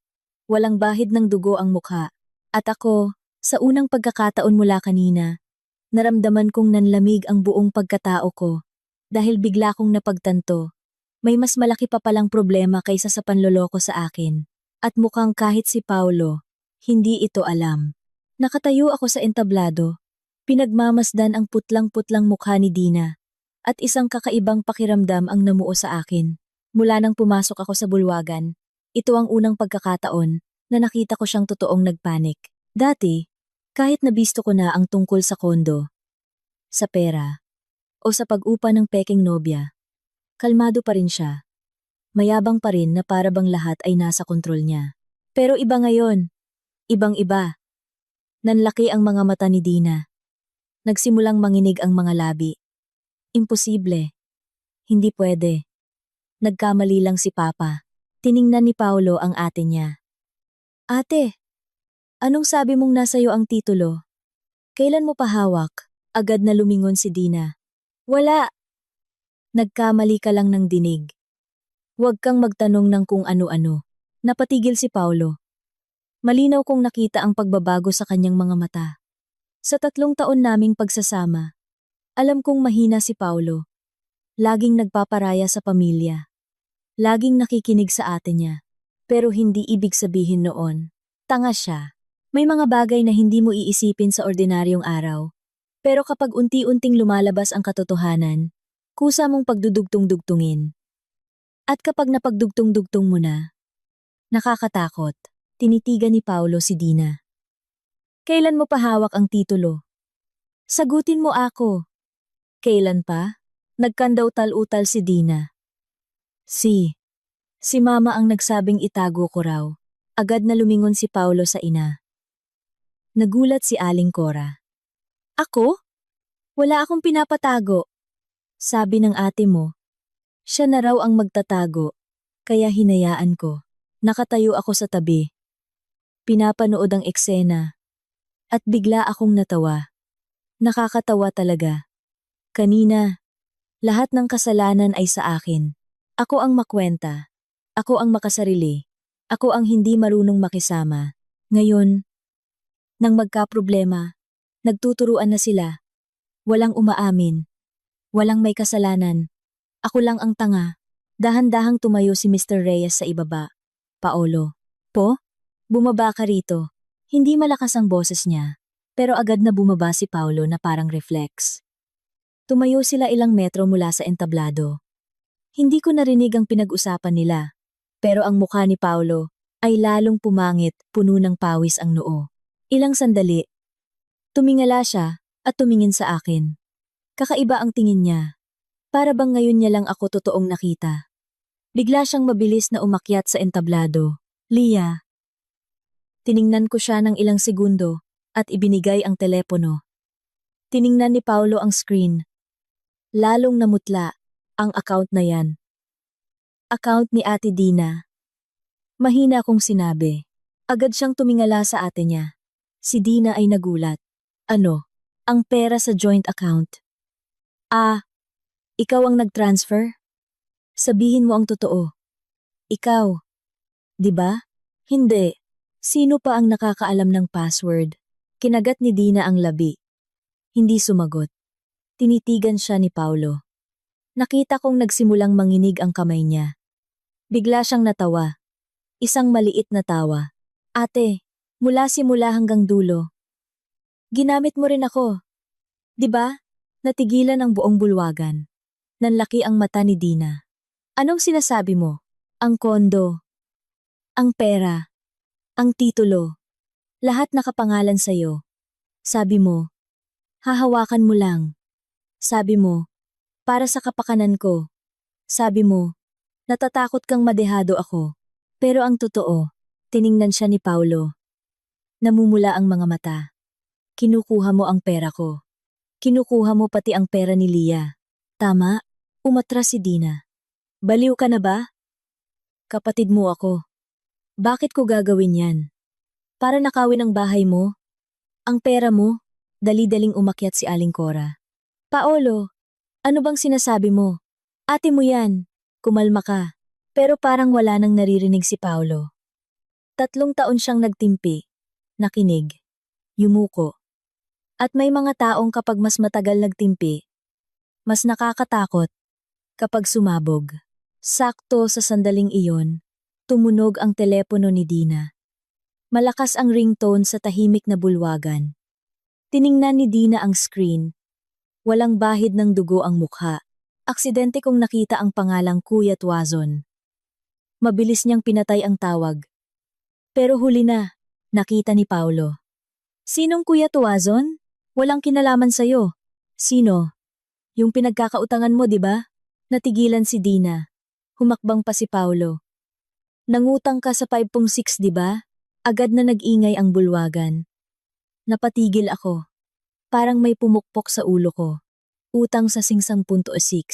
Tiningnan ni Paulo ang ate niya. Nanginginig ang boses. Ginamit mo ang titulo ng kondo para isanla at ipambayad ng utang mo, tama? Hindi sumagot si Dina. Pero ang putlang-putla niyang mukha ang nagsabi ng lahat. Hindi sumagot si Dina. Pero minsan, hindi na kailangang magsalita ng tao. Dahil ang mga mata at ekspresyon ng mukha ay sapat na. Tiningnan ko siyang nakatayo sa gitna ng entablado. Puti ang mga labi. Mahigpit ang hawak sa handbag na halos lumabas ang mga ugat sa daliri. Ang babaeng mula kanina ay laging taas noo, na para bang lahat ay nasa kamay niya. Nagsimulang umingay ang buong bulwagan. Utang sa 5,006? Diyos ko, hindi nga? So, kinuha ang pera ng iba para ipambayad ng utang? Ang bulungan mula sa mga lamesa ay unti-unting kumalat na parang alon. May nagtatanong sa katabi. May kumukuha ng telepono. May tumitingin sa pamilya. Ni Paolo, na may pagtataka. Halos magpanik na si Aling Cora. Paolo, anong sinasabi mo? Paano magkakautang ang ate mo sa 50 mo? Tiningnan ni Paolo ang ina. Namumula ang mga mata. Talaga ma? Hindi nyo alam? Hindi ko alam. Wala akong alam. Pero kahit ako, nakikita kong nagsisinungaling siya. Dahil sa kaba, natawa si Paolo. Isang kakaibang tawa, puno ng pait. Hindi nyo alam? Kaya pala hinayaan yung si ate ang magtago ng titulo. Hindi nyo alam, kaya hinayaan yung ilipat ang pera ni Lia sa account niya. Hindi nyo alam, kaya pinilit nyo akong magpakasal. Umatras si Aling Cora. Para sa akin? Anong para sa akin? Nakatayo ako roon. Naninikip ang lalamunan. Akala ko, ako ang pinakanaloko rito. Pero hindi ko alam kung bakit. Habang tinitingnan ko si Paolo, may kakaiba akong naramdaman. Hindi awa, hindi rin sakit, kundi lungkot. Nakakalungkot na ang lalaking ito ay nabuhay ng halos 35 taon pero hindi nagkaroon ng sariling buhay. Laging sabi ni mama, sabi ni ate, sabi ng pamilya. Hindi siya kailanman nagdesisyon para sa sarili niya. Pero natawa rin ako sa sarili ko. Nakakalungkot, pero hindi ibig sabihin noon, wala siyang kasalanan. Dahil kahit ano paman, pinili pa rin niyang lokohin ako. Muling tumunog ang telepono ni Dina. Sa pagkakataong ito, hindi lang isang tawag, kundi 2 sunod-sunod. Tiningnan niya ang screen at mabilis na pinatay. Humarang si Paolo. Patingin, walang kinalaman sa'yo. Akin na, hinawakan ni Dina nang mahigpit ang handbag. Pero hindi na nagtimpi si Paolo. Hinablot niya ang telepono mula sa kamay ng ate niya. Paolo, ibalik mo. Nag-agawan ang magkapatid sa entablado. Biglang may kumalabog. Nahulog ang handbag ni Dina. Kumalat ang lahat ng laman lipstick, wallet, susi, isang tumpok ng papel, at isang maliit na itim na notebook. Hindi ko alam kung bakit. Pero nang makita ko iyon, namutla si Dina. Sumugod siya. Wag mong galawin, pero huli na. Ang mga papel ay kumalat sa harap ng paa ko. Yumuko ako. Walang kamalay-malay na pinulot ang mga ito. At nanigas ako. Mga kasulatan ng utang. Napakaraming papel. Ang pangalan ng umutang ay laging si Dina. May 50,000. May 100,000, may 200,000. Ang mga petsa ay halos 2 taon na. Binuklat ko pa ang isa, at nanlamig ang kamay ko. Sa ilalim ng collateral, malinaw na nakasulat, Condominium Unit sa East Cebu Urban Development. Tower 12. Ang kondo ko. Hindi, ang kondo na binayaran ko. Natulala ako. Inagaw ni Paolo ang mga papel. Habang binabasa, lalong nagbabago ang kulay ng mukha niya. Ate, baliw ka na ba? Ang total nito, halos 5 milyong piso ang 2,000. Sumabog ang bulungan sa bulwagan. 5 milyon! Diyos ko! Paano siya nagkautang ng ganyan kalaki? Nagsimulang umiyak si Dina. Hindi ko sinasadya. Hindi ko talaga sinasadya. Gusto ko lang bumawi. Tiningnan siya ni Paolo, na parang hindi niya kilala. Bumawi sa ano? Napaupo si Dina sa sahig, puno ng luha ang mukha. Nag-invest ako sa stocks. Natalo ako. Tapos, umutang pa ako para makabawi. Pero natalo ulit. Ayokong malaman ng pamilya. Gusto ko lang sanang kumita ulit para maibalik. Hindi ko inaasahang magiging ganito. Nakatayo lang ako. Lahat ng piraso ay nagdugtong-dugtong na. Bakit kailangang sa kanya ipangalan ang kondo? Bakit kailangang itago ang titulo? Bakit kailangang ilipat ang pera ko? Bakit kailangang pilitin ang kasal? Dahil kailangan nila ng pera. Sobrang kailangan. At ako ang napili. Sakto sa sandaling iyon. Mula sa pinto ng bulwagan, isang malakas na sigaw, ang umalingaw-ngaw. Nasaan si Dina? Sino sa inyo si Dina? Lumabas ka, lumingon ang buong bulwagan. Tatlong lalaking nakaitim ang nakatayo sa pinto, malamig ang mga tingin. At nang makita sila, halos mapaluhod si Dina. Hindi na nagsalita pa ang tatlong lalaking nakatayo sa pinto ng bulwagan. Nakatayo lang sila roon. Pero ang paraan ng pagtingin nila sa paligid ay nagpalamig sa buong silid. Ang pinakamatangkad ay nasa mga 40 anyos, maikli ang buhok, nakaitim na polo shirt, at may tattoo na umaabot hanggang siko. Ang dalawang kasama niya ay nakaitim din, walang ekspresyon ang mga mukha. Ang bulungan kanina ay tuluyan ng tumahimik. Si Dina, na nakaupo sa sahig, ay sobrang putla. Tiningnan ko siya. Sa unang pagkakataon mula nang makilala ko siya, nakita ko siyang totoong takot. Hindi yung panik dahil napahiya, kundi totoong takot. Takot na nanginginig ang mga labi. Lumingalinga ang lalaking nasa unahan at nagsalita. Nasaan si Dina? Walang sumagot. Kumunot ang noo niya. Huwag niyo akong paghintayin sa pangalawang tanong. Agad na gumapang patayo si Dina. Kay Kuya Tuazon. Nanginginig ang boses niya. Halos hindi na marinig. Nandito po ako. Ngumiti ang lalaki nang makita si Dina. Pero hindi nakakagaan ng loob ang ngiti niya. Mas lalong nakakakilabot. Sa wakas, nahanap din kita. Ang galing mong magtago. Ha, nagpalit ng numero. Lumipat ng bahay. Nag-deactivate ng social media. Magaling. Umatras si Dina. Kuya, pakinggan niyo po ako. Magkakapera na po ako. Totoo po, ilang araw na lang. Natawa ng mahina ang lalaki. Ilang araw? 4 na buwan mo nang sinasabi yan sa akin. Noong nakaraan, sabi mo magbebenta ka ng lupa. Bago nun, sabi mo magpapadala ang kamag-anak mo. Ngayon ano? Tiningnan niya ang buong bulwagan, ang entablado, ang wedding gown, at natawa. Ah, nakahanap ka na pala ng bagong biktima. Namutla si Paulo. Anong sinasabi mo? Lumingon ang lalaki kay Paulo. Ikaw ba ang kapatid? Alam mo ba kung magkano ang utang ng ate mo? Hindi sumagot si Paulo. Tubig at principal, halos 7 milyon na. Sumabog ang bulungan sa bulwagan. 7 milyon! Diyos ko, paano nangyari yon? Nakatayo lang ako. Hindi ko alam kung paano ilalarawan ang nararamdaman ko. Para akong nanonood ng isang pelikulang sobrang imposible. Ilang oras lang ang nakalipas, nagpapamakeup pa ako para sa kasal ko. Ngayon, nakatayo ako sa gitna ng bulwagan. Pinapanood ang pamilyang dapat sana'y magiging pamilya ko na unti-unting nagkakawatak-watak. Lumingon si Paulo kay Dina. 7 milyon? Sabi mo, 5 milyon lang? Humagulgol si Dina.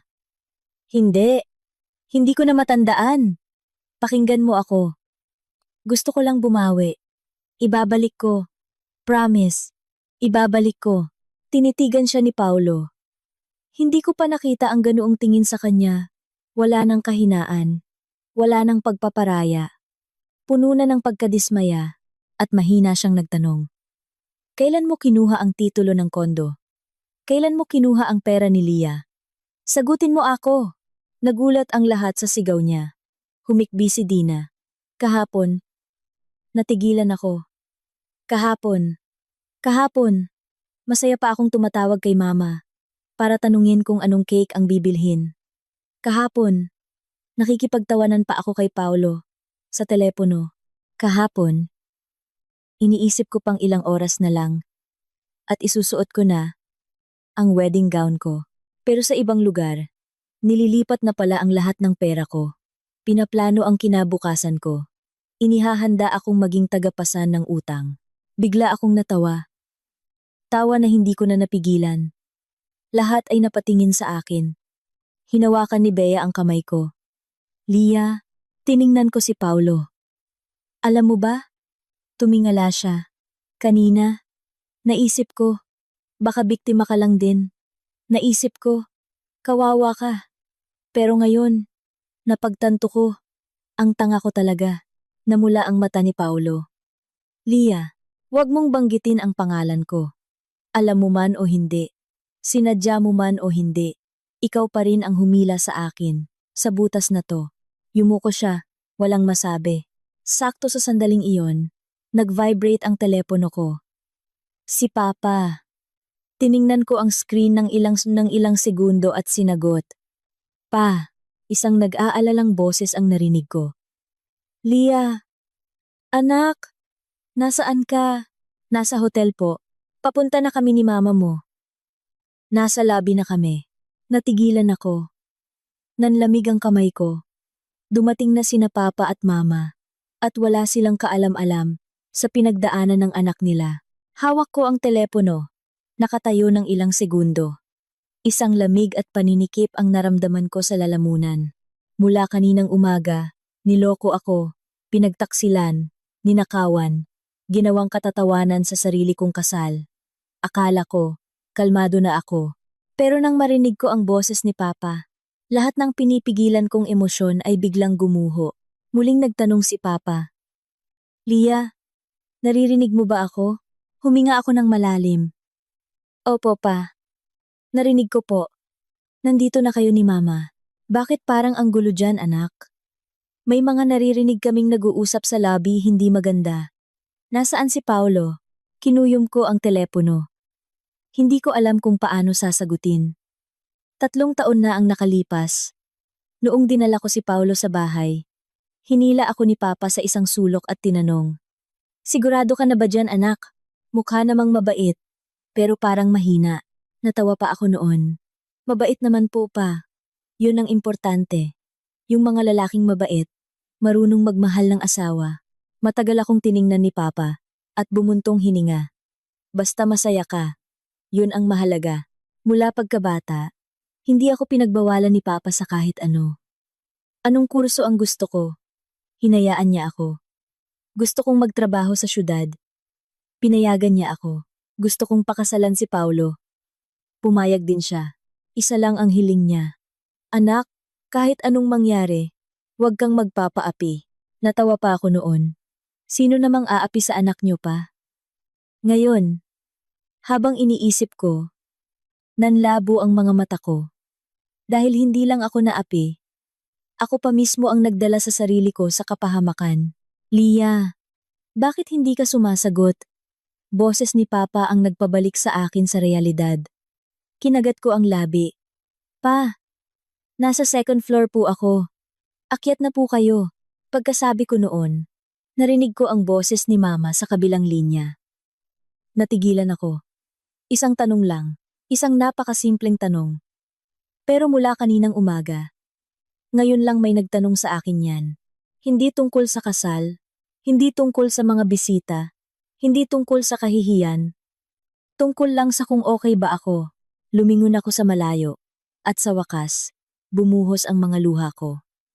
Okay lang po ako, Ma. Nanahimik si Mama ng ilang segundo. At mahina siyang nagsalita. Anak, mula bata ka, hindi ka magaling magsinungaling sa akin. Hindi na ako sumagot. Narinig ko lang ang buntong hininga ni Mama. Hintayin mo kami dyan. Pinatay ang tawag. Napatayo ako. Hinawakan ni Bea ang balikat ko. Lia, okay ka lang? Tumango ako. Pero alam kong hindi ako okay. Walang sinuman ang mawawalan ng kasintahan, ng tiwala, muntik nang mawalan ng pera, at muntik nang mahulog sa isang patibong ang magiging okay. Sa kabilang banda, nakatayo pa rin ang 3 lalaking nakaitim, nakatingin kay Dina. Tiningnan ni Kuya Tuazon ang relo niya. Anong plano mo? Magbabayad ka ngayon? O ipapasundo kita sa bahay niyo? Humagulgol si Dina. Kuya, bigyan niyo po ako ng ilang araw pa. Parang awa niyo na. Malapit na po akong magkapera. Totoo po. Malapit na. Ngumisi ang lalaki. Pera? Saan? Sa kasal. Nanigas si Dina. Si Paulo, na nakatayo sa tabi, ay tiningnan ang ate niya na parang estranghero. Nagsimulang umiyak si Aling Cora. Dina, anak, sabihin mo ang totoo. Kailan ka pa nagkautang? Yumuko si Dina. Halos 2 taon na po. 2 taon? Diyos ko! Napaupo si Aling Cora. Baliw ka na ba? Bakit hindi mo sinabi sa akin? Humikbi si Dina. Natakot po ako. Natakot akong malaman ng lahat. Gusto ko lang bumawi. Hindi ko sinasadya. Pagod na akong makinig. Hanggang ngayon, hindi sinasadya pa rin ang sinasabi niya. May mga taong kakaiba talaga. 100 beses nang nagkakamali pero laging iniisip na aksidente lang. Sakto sa sandaling iyon, bumukas ang pinto ng bulwagan. Lumingon ako. Nakatayo roon sina Papa at Mama. Si Papa ay nakasuot ng puting polo na medyo lukot na dahil sa mahabang biyahe. Si Mama ay nakasuot ng asul na bestida na binili ko noong Pasko. Nakatayo sila. Tinitingnan ako, ang bulwagan, ang entablado, at ang wedding gown na suot ng babaeng nagngangalang Nicha. Natigilan si Mama. Pati si Papa ay natigilan. Tumahimik ang buong bulwagan. Tiningnan ko si Papa. Sa buong buhay ko, ngayon ko lang nakitang ganito. Kapula ang mga mata niya. Hindi siya nagtanong. Hindi nagsalita. Naglakad lang siya papunta sa entablado, dahan-dahan, at tumayo sa harap ko. Hinawakan ni Papa ang buhok ko. Naapi ka na naman. No, anak. Kinagat ko ng mariin ang labi. Nanginginig. At bigla ko siyang niyakap. Lahat ng pagtitimping pinilit ko mula kanina ay gumuho. Umiyak ako. Umiyak na parang bata. Sa sobrang iyak ay hindi na ako makapagsalita. At sa sandaling iyon, isang boses ang umalingaw-ngaw mula sa likuran ko, napakababa. Tito, pasensya na po. Ang boses ni Paulo ay umalingaw-ngaw sa likuran. Mahina at garalgal. Ngunit sa tahimik na bulwagan, narinig ito ng lahat. Tito, pasensya na po. Nayakap pa rin ako kay Papa. Hindi pa natutuyo ang aking mga luha. Ang pamilyar na amoy ng luma niyang polo ay nagpaalala sa akin ng maraming bagay. Noong bata pa ako, sa tuwing inaapi ako sa eskwela, tumatakbo ako pa uwi para yakapin siya ng ganito. Noon, iniisip kong si Papa ang pinakamalakas na tao sa mundo. Basta nariyan siya. Walang dapat ikatakot. At kakaiba talaga ang tao. Gaano man katanda. Kapag nasasaktan, ang tanging gusto ay bumalik sa pagiging bata. Dahan-dahang tinapik ni Papa ang balikat ko at marahang inilayo ako sa likuran niya. Tiningnan niya si Paulo. Hindi galit, hindi sumisigaw. Tumingin lang. Ngunit ang tinging iyon ay nagpauko kay Paulo. Pasensya na po, Tito. Totoo po, pasensya na. Hindi ko po ginustong maging ganito ang lahat. Nanahimik si Papa ng ilang segundo at nagtanong. Opo, kung ganoon. Sino ang dahilan kung bakit umiiyak ang anak ko rito mula pa kanina? Natigilan si Paulo. Tito, hindi ko po tinatanong kung sinadya mo o hindi, sabi ni Papa. Isa lang ang tanong ko. Kung hindi nalaman ng anak ko ang tungkol sa kondo, kung hindi niya nalaman na nawala ang pera niya, kung hindi niya nalaman ang lahat ng ito, hanggang kailan mo balak ilihim sa kanya? Tumahimik ang buong bulwagan. Binuksan ni Paulo ang bibig. Ngunit yumuko lang ulit. Walang masabi. Dahil alam ng lahat ang sagot. Tiningnan ko siya. 3 taong pag-ibig. 3 taon. Na akala mo'y napakatagal. Ngunit may mga taong kahit gaano katagal mong kasama, hindi mo pa rin talaga kilala. Lumapit si Mama sa tabi ko. Hinawakan niya ang kamay ko. Malamig ang kamay niya. Namumula ang mga mata. Ngunit hindi siya umiyak. Hinaplos niya lang ang buhok ko at mahinang sinabi, "Uwi na tayo, anak." 3 salita. Nang marinig ko iyon, nanikip ang lalamunan ko. Uwi na tayo. Hindi wag ka nang umiyak. Hindi tiisin mo na lang. Hindi isipin mo ang iba. Kundi uwi na tayo. Siguro, sa buong mundo, tanging mga magulang lang ang ganito. Kapag nasasaktan ang anak nila, hindi nila inuuna ang tama o mali. Ang gusto lang nila ay iuwi ang anak nila. Sa likuran, biglang humagulgol si Aling Cora. Lumingon ako sa kanya. Naalala ko noong una ko siyang makilala, hinawakan niya ang kamay ko at sinabing, "Mula ngayon, ituturing na kitang parang tunay na anak." Nooy naantig pa ako. Ngayon, kalmado na lang ang puso ko. May mga sugat na. Kapag sariwa pa, masakit na halos hindi ka makahinga. Ngunit kapag nasaktan ka na, ng sapat, nagiging kalmado ka, sa paraang hindi mo inaasahan. Tiningnan ko siya. Tita, kung si Ate Dina ang nawalan ng pera ngayon, kung si Ate Dina ang nakatayo rito sa gitna ng bulwagan at pinagtatawanan, kung si Ate Dina ang niloko sa kasal, ganito pa rin ba kadali sa inyo ang humingi ng tawad? Natigilan si Aling Cora. Walang masabi. Lumingon ako kay Dina. Nakaupo siya sa sahig. Gusot ang buhok, maga ang mga mata. Nakatayo sa tabi niya ang tatlong lalaking nakaitim. Naghihintay. Hindi ako nakaramdam ng saya. Hindi talaga. Siguro dahil sa sobrang pagod ko na. Ang naramdaman ko lang ay panghihinayang. Panghihinayang sa isang pamilyang dahil sa kasakiman, ay sila mismo ang naghilahan pababa. At sa huli, tiningnan ko si Paulo. Nakatayo siya roon. Plansado pa rin ang suit. Maayos pa rin ang kurbata. Tanging ang mga mata niya, ang namumula. Lia, ako. Itinaas ko ang kamay ko, para pigilan siya. Huwag ka nang magsalita. Minsan, buong puso kong ginustong pakasalan ka. Naisip kong mamuhay kasama ka habang buhay. Magkaanak, alagaan ang mga magulang natin. Naisip kong, ang bahay na iyon ay magiging atin. Pero, Paolo, tiningnan ko siya, ng diretso sa mata. Kaya kong tanggapin ang kahirapan. Kaya kong harapin ang pagsubok. Kaya kong magsimula ulit kasama ka.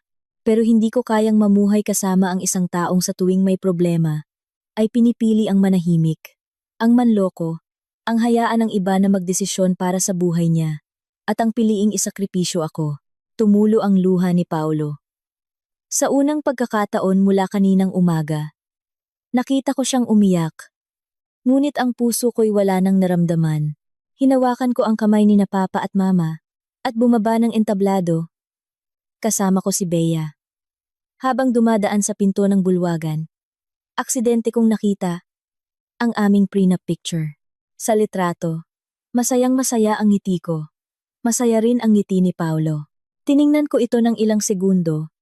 Pagkatapos ay dahan-dahan kong inalis ang singsing sa aking daliri at inilagay sa mesa ng reception. May mga bagay na kapag nawala, masakit. Ngunit may mga bagay na kapag nawala, isang malaking swerte. Isang buwan ang lumipas. Nabawi ko ang pera ko. Dahil na-freeze ng bangko. Ang transaksyon. Ang kondo ay pinasya ng batas. At si Dina ang nanagot sa kanyang mga utang. Nabalitaan kong nagpa-transfer si Paulo sa ibang lugar. Ako naman, 1 taon ang lumipas. Umuwi ako para sa aking kaarawan. Naglabas si Mama ng cake. Ngumiti si Papa at nagtanong, ang anak ko, okay na ba ngayon? Tiningnan ko ang mga ilaw sa aming bakuran at ngumiti. Sa pagkakataong ito, totoo na ang ngiti. Dahil sa wakas, naintindihan ko, sa mundong ito, ang magpakasal sa maling tao ay hindi ang nakakatakot. Ang pinaka nakakatakot ay alam mong mali na. Pero pikit mata ka pa ring nagpatuloy. 1 taon matapos ang pangyayaring iyon, may nagtanong sa akin na hanggang ngayon ay tandang-tanda ko pa.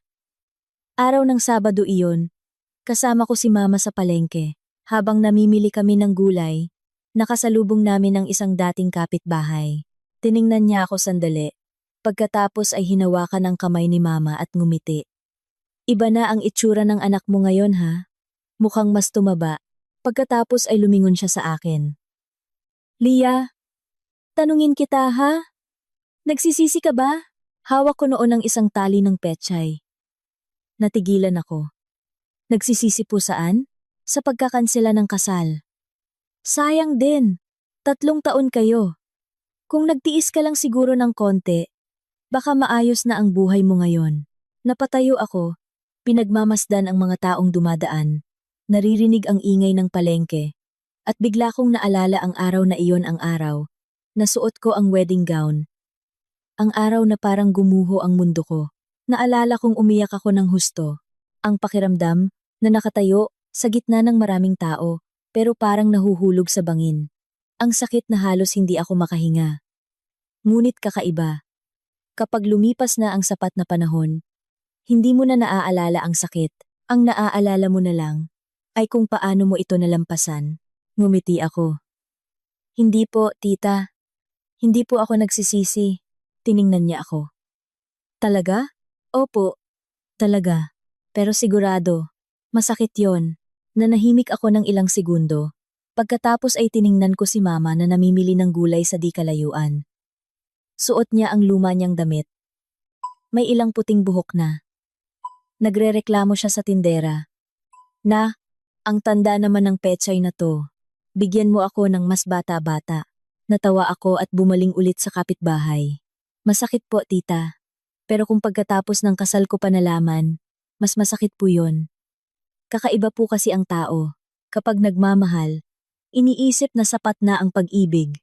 Pero ang pagsasama habang buhay ay hindi lang tungkol sa pag-ibig. Tungkol din ito sa responsibilidad, sa respeto, sa pagkatao, sa kabaitan, at sa kung paano ka pinipili ng isang tao kapag nasa pagitan ka niya at ng iba. Pagkatapos ng pangyayaring iyon, naintindihan ko. Ang taong tunay na nagmamahal sa iyo ay hindi ka hahayaang laging dehado. Hindi ka niya pipiliting laging magparaya. At lalong hindi niya sasabihing mahal ka niya habang itinutulak ka sa bangin. May mga taong magaling magsalita ng pagmamahal, ngunit sa oras ng problema, sarili pa rin nila ang pipiliin. Iyon ang tunay na sagot. Nakarating sa akin ang ilang balita tungkol kay Paolo. Lumipat daw siya ng trabaho. Naging tahimik ang buhay at hindi na nagka-girlfriend. Si Dina naman, kinailangang ibenta ang bahay para mabayaran ang mga utang. Ilang beses daw tumawag si Aling Cora kay mama. Umiiyak, gustong humingi ng tawad sa akin. Pero tumanggi ako. Hindi dahil galit pa ako, kundi dahil may mga bagay na kahit pagkatapos ng paumanhin, hindi na maibabalik sa dati. Parang basag na baso, kahit idikit mo pa, naroon pa rin ang lamat. At ayoko nang mamuhay katabi ng isang lamat. May nagsabi sa akin, Lia. Natawa ako. Hindi po. Hindi ako takot magmahal. Natuto lang akong magmahal ng may gising na isipan. Ang pagmamahal ay hindi pikit matang pagsunod. Hindi rin pagtitiis hanggang sa makalimutan mo na ang sarili mo. Ito ay sabay na paghakbang ng dalawang tao. Kung isa lang ang laging yumuyuko, mapapagod din. Kung isa lang ang laging nagsasakripisyo, masasaktan din. Hanggang ngayon, kapag iniisip ko, pakiramdam ko'y napakaswerte ko pa rin. Swerte dahil bumalik ako sa kondo. Swerte dahil nakita ko ang sapatos. Swerte dahil nagkaroon ako ng lakas ng loob na umalis sa kasal na iyon. At higit sa lahat, swerte dahil nariyan sina papa at mama sa likuran ko. Dahil sa mundong ito, may mga bagay na kapag nawala, ay mahahanap pa. Pera, trabaho, pag-ibig, lahat pwedeng simulan ulit. Ngunit kapag nawala mo ang sarili mo, napakahirap nang hanapin. Kaya kung sino man ang nakikinig sa kwentong ito, at nasa parehong sangang daan, tandaan ninyo, huwag kayong matakot mag-isa. Kaya pipiliin ninyo ang isang buhay na hindi para sa inyo. Huwag ninyong ipagpalit ang buong buhay ninyo para sa ilang taong pag-ibig. At huwag manatili sa isang lugar kung saan hindi ka naman talaga pinili, dahil ang kasal ay hindi ang destinasyon. Ang kapayapaan ang destinasyon pagkatapos ng kwentong ito. Marahil iisipin ng marami na ang pinakamasakit sa buhay ay ang pagtaksilan, lokohin, o talikuran ng taong pinagkatiwalaan mo. Ngunit kapag marami ka nang napagdaanan, maiintindihan mong ang mga sugat na iyan, gaano man kalalim, ay maghihilom din. Hindi binubura ng panahon ng lahat, ngunit tinuturuan tayo nitong mamuhay kasama ang mga nangyari. May isang bagay na napakapatas sa buhay. Kung ano ang para sa iyo, mananatili. Ngunit ang mga bagay na pilit mong pinanghahawakan, gamit ang luha, pagmamakaawa, at pagtitiis, hanggang sa makalimutan mo ang sarili mo, ay aalis din. Marami sa atin ang nabubuhay nang matagal ngunit nakakalimutan ang isang simpleng bagay.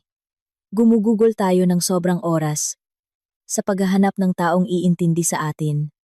Ngunit nakakalimutan nating intindihin muna ang ating sarili. Natatakot tayong mawalan ng pag-ibig, ng isang tao, ng isang relasyon. Ngunit hindi natin napapansin na ang pinaka nakakatakot ay ang mawala ang respeto sa sarili sa isang relasyong wala ng katapatan. Minsan, iniisip ng tao na kung magtitiis sila, magiging payapa ang lahat. Kung uurong sila, mananatili ang pagmamahal. Ngunit may mga bagay na habang mas nagtitiis ka, mas lalo kang inaabuso. Habang mas nananahimik ka, mas itinuturing ng iba na karapatan nila ang kabaitan mo. Ang kabaitan ay maganda. Ngunit iba ang kabaitan sa pagiging sunod-sunuran. Iba ang pagiging mapagbigay sa pagpayag na tapakan ka.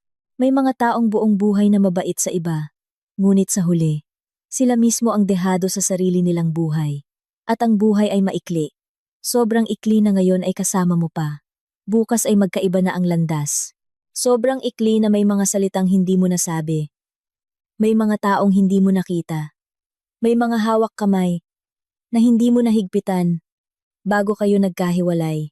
Kaya huwag kang mamuhay para sa tingin ng iba. At huwag piliting maging perpekto sa mata ng lahat. Ang maging mabuti sa kapwa ay mahalaga. Ngunit matuto ka ring maging mabuti sa sarili mo.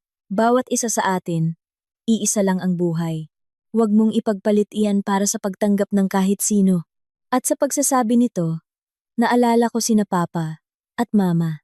Siguro, noong bata pa tayo, iniisip nating lahat na malakas sila. Lumaki tayo, umalis, nagmahal ng iba, hinabol ang gusto natin, at nakalimutan nating sa likod natin, may dalawang taong unti-unting tumatanda. Noong bata, kapag nasasaktan, tumatakbo tayo kay Mama. Kapag bumagsak sa exam, takot tayong malungkot si Papa. Ngunit ngayong malaki na, tinatago na natin. Lungkot, hirap, iyak lahat tinatago.